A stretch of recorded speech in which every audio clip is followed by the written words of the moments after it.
주님께서 여러분과 함께 마테오가 전한 거룩한 복음입니다.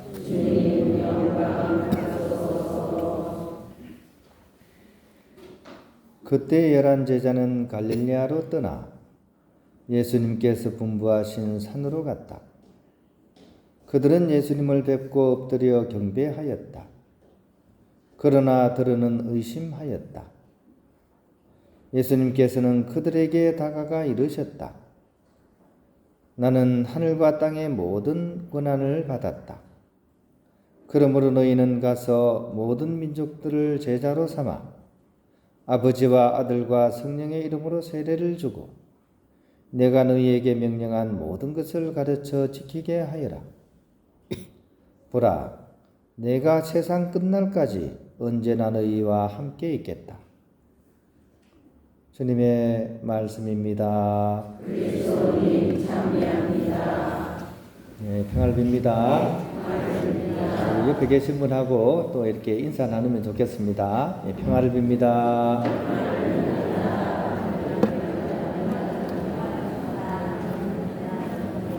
네, 이것도 하나의 정교입니다. 정교, 그죠?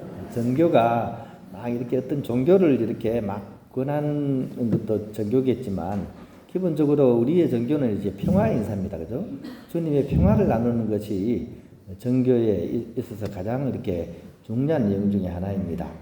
오늘 이 정교주의를 맞아서 우리가 과연 그러면 정교는 과연 구체적으로 어떤 것이냐, 그리고 어떻게 해야 되느냐, 이런 것을 좀 우리가 좀 나누면 좋을 것 같습니다. 어느 시골 마을에 아주 가난한 가족이 도시에서 이사를 왔습니다. 근데 도시에서 좀 이렇게 사는 게 좀 어려웠던 것 같아요. 하던 일이 무너져 버렸습니다. 살기 위해서 발버둥을 쳐봤지만 어떻게 일을 쓸 수가 없었습니다. 그래가지고 결국은 빈털터리로 밀려가지고 시골까지 이렇게 오게 된 것이었습니다. 그래 이제 워낙에 또 이렇게 형편이 안 좋으니까 시골집도 못 구해가지고 전전긍긍하니까 마을 사람들이 좀 딱해서 마을 회관이 비어 있어서 일단은 거기 좀 살도록 허락을 주었습니다. 젊은 부부가 어린아이 둘을 데리고 와서 집에는 남겨둔 채 매일매일 날품팔이를 하면서 근근히 살아갔습니다. 그런데 동네 사람들은 그들을 별로 이렇게 좋게 생각하지 않았고 그들도 보지도 않았습니다. 왜냐하면 차도 좀 좋은 거 타고 와가지고 동네 사람들한테 또 술도 한 잔 쫙 돌리고 또 이렇게 수육도 썰어내고 해야 되는데 형편이 너무 안 좋으니까 좀 여유가 없다 보니까 그랬습니다. 그런데 성당 옆에 사는 박씨 아저씨만은 좀 달랐습니다. 오히려 좀 딱하게 생각하고 당신 젊을 때를 좀 생각해서 그 사람들을 좀 따뜻하게 대해주었습니다. 그리고 본인 살림도 넉넉하진 않았지만 간식이 생기면 오라고 해서 아이들하고 같이 먹고 또 답답할 때 그 가족들의 어떤 하소연도 들어주고 또 그들이 슬퍼서 울 때 등도 토닥거려 주었습니다. 이 젊은 부부는 너무나 이 박씨 아저씨네가 고마웠습니다. 아무도 반겨주지 않는 타향에서 자신들을 어떻게 보면 귀한 이웃 취급해주는 그런 분들이었기 때문입니다. 그런데 만약 박씨 아저씨가 성당에 다닌다면 이 젊은 부부가 성당에 다닐까요? 안 다닐까요? 알 수 없죠, 그죠? 근데 확률상 성당에 나올 확률이 훨씬 높겠죠, 그죠? 왜냐하면 자신들에게 그렇게 따뜻한 마음을 나눠주는 박씨 아저씨가 믿고 있는 그 하느님이 어떤 분인지를 이 박씨 아저씨를 통해서 알 수 있기 때문입니다. 정교는 입으로 전하는 것이지만 또한 삶의 현장에서 사람들에게 감동을 주는 그런 삶을 통해서 이루어지는 것이 또한 정교라는 사실을 우리는 알았으면 좋겠습니다. 정교는 일단 우리의 임무입니다. 아무리 못난 자식이라도 세상을 떠나는 부모가 손을 꼭 붙잡고 이건 내 유언이다 그러면 천하 없어도 그거는 해야 하지 않겠습니까? 그죠? 오늘 복음에 나오는 예수님 말씀은 거의 유언에 해당하시는 말씀입니다. 이제 성천하시는 마지막 장면이거든요. 제자들에게 남기는 마지막 말씀입니다.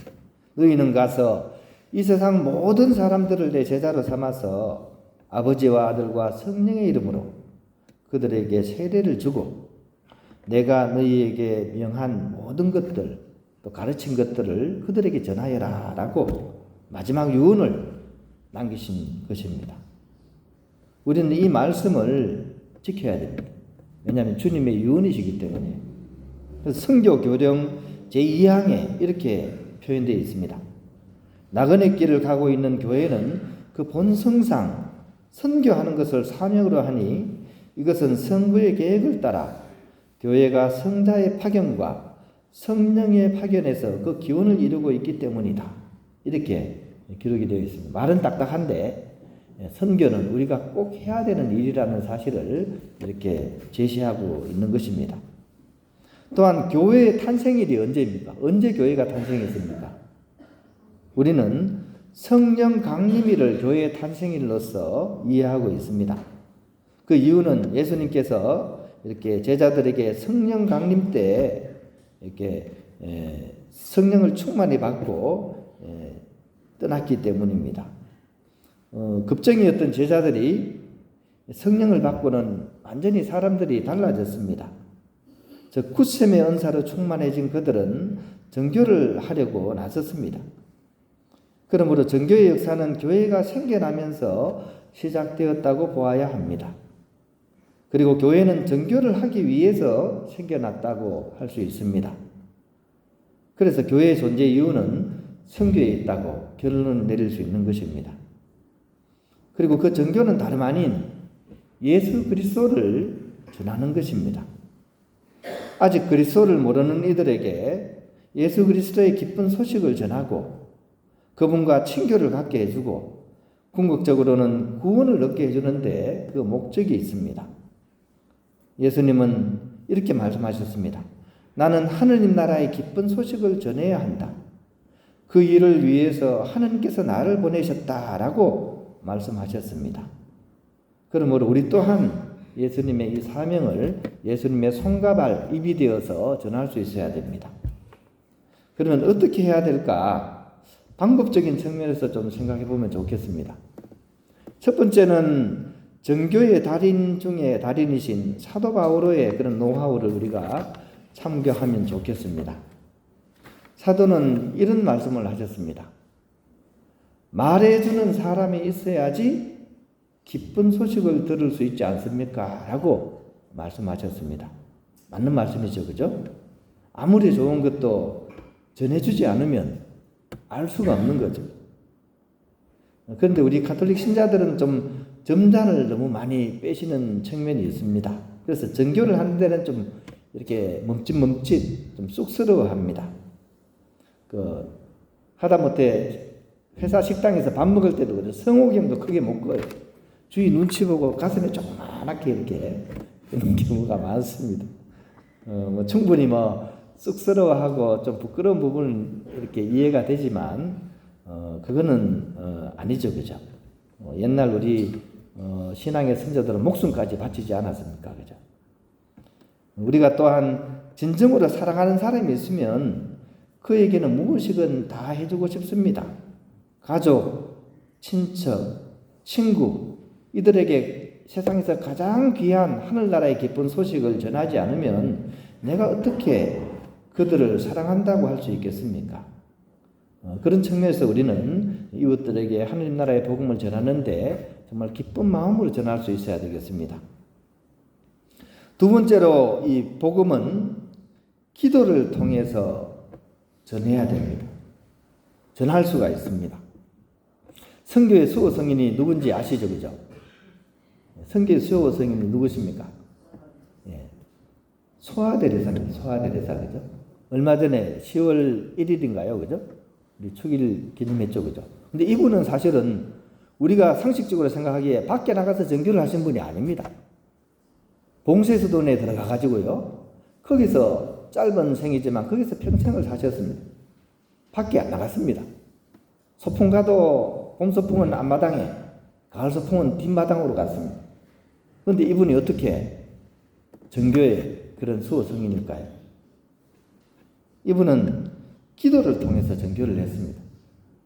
당신이 수도원 밖을 나가지는 못하지만 그 안에서 선교사로서 일하는 모든 분들을 위해서 열심히 기도하셨습니다.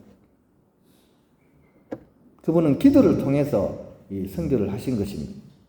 우리 또한 마찬가지입니다. 기도 없이 주님을 전할 수는 없습니다. 내 마음속에 주님이 활활 살아 있어야지 비로소 전교를 할 에너지가 생기는 것이죠. 세 번째는 제가 예를 들었던 박씨 아저씨가 보여준 것처럼 감동으로 우리는 복음을 전할 수가 있습니다. 신자들이 굳은 믿음으로 무장하고 어려움 중에도 기뻐하고 희망을 보일 때 비신자들은 그 모습을 보고 감동을 받습니다. 반대로 미지근한 그런 믿음으로 비신자와 똑같은 인생관, 가치관을 가지고 살아간다면 비신자들은 우리 모습을 보고 실망할 것입니다. 성당에 나올 마음이 있다가도 한순간에 싹 사라질 것입니다. 열렬한 믿음으로 고난을 이기고 고난 중에도 감사하고 기뻐할 수 있는 믿음, 절망 중에서도 희망을 가지는 그런 믿음에 이웃들이 감탄하고 그분들에게 우리의 모습이 가장 좋은 그런 선교의 그런 동기가 된다는 것 우리가 기억했으면 좋겠습니다. 우리 본당에 이렇게 교우들이 한 6,000명 정도 넘습니다. 근데 주일 예산이 몇 분 정도 나올까요? 현재 650명. 큰 행사 있으면 700명. 얼마나, 몇 퍼센트가 나오고 있습니까? 10%도 제대로 안 됩니다. 그죠? 냉담교우가 너무나 많고, 특히 코로나 이후에는 더욱더 심화되었습니다. 그런 점에 있어서 우리는 과연 얼마나 내가 전교를 하고 있는지 이 전교 주일을 맞아서 한번 되돌아보면 좋겠습니다. 내가 복음을 전한 이웃이 얼마나 됩니까? 혹시 있습니까? 단 한 분도 없는 분들이 있겠죠, 그죠? 그렇다면 일단은 우리 자신의 신앙을 먼저 진단해 보면 좋겠습니다. 내 안에 그 신앙이 살아있지 않는데 어떻게 남에게 이 신앙을 전하겠습니까? 그런 우리의 마음을 두드리면서 예수님께서는 당신의 유언을 다시 한번 우리 마음에 들려주십니다. 나는 하늘과 땅의 모든 권한을 받았다. 그러므로 너희는 가서 모든 민족들을 제자로 삼아 아버지와 아들과 성령의 이름으로 세례를 주고 내가 너희에게 명령한 이 모든 것을 지키게 하여라. 보라, 내가 세상 끝날까지 너희와 함께 있겠다. 전교를 하는 손과 발, 그 마음속에 주님께서 생생히 함께 하신다는 그런 확언이십니다. 우리도 우리 주위에게 주님의 이런 기쁜 소식을 전할 수 있는 그런 교우들이 되어야 하겠습니다.